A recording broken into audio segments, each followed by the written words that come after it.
the number one thing you've got to do is take the restraints off of God. And I'm not just saying let God be God. I'm saying he works according to principle, according to certain laws and things like that. He's very predictable, very predictable. He's even mechanical in some ways. I could give you want examples? Do you need examples? I can give you some examples. You want examples? Okay. Tell you real quick.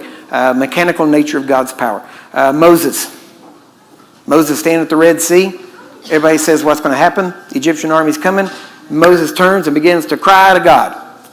And God says, why are you crying to me? Now think about that. You got probably a couple of million-man army chasing you. You've got a whole bunch of ex-slaves that hadn't ever fought anybody. And this army is bearing, the most powerful army in the world is bearing down on them, and you're the leader.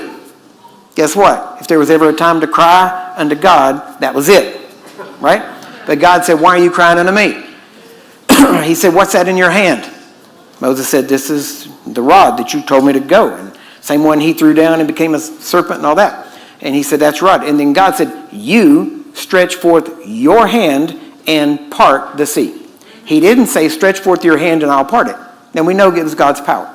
But you have to remember this. If God told you to do something, listen carefully, this is a principle.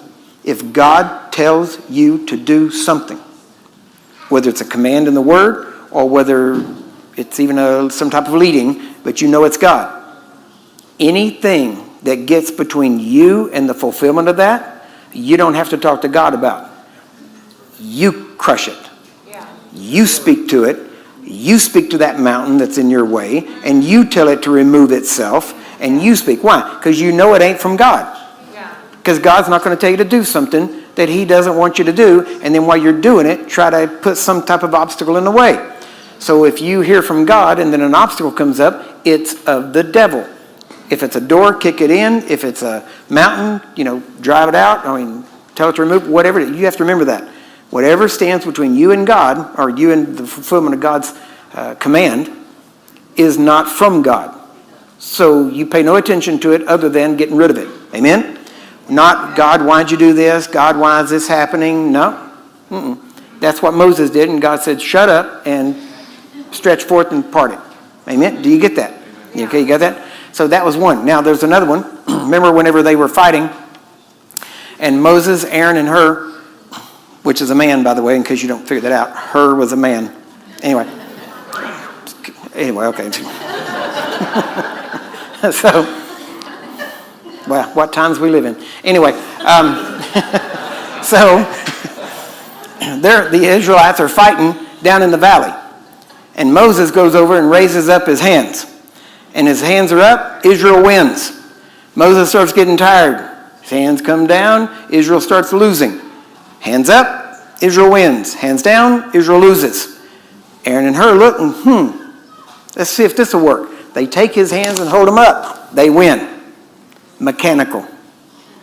Do you see that? That's mechanical. You would at least think that God would have said, nah, don't hold up his hands. He's got to do it on his own. Seems almost unfair that somebody else would come hold up the arms, doesn't it? You would think he would have to do it himself. But no, God said, hey, I don't care how the hands are up. As long as they're up, you're going to win. Do you see the mechanical power of God? Okay.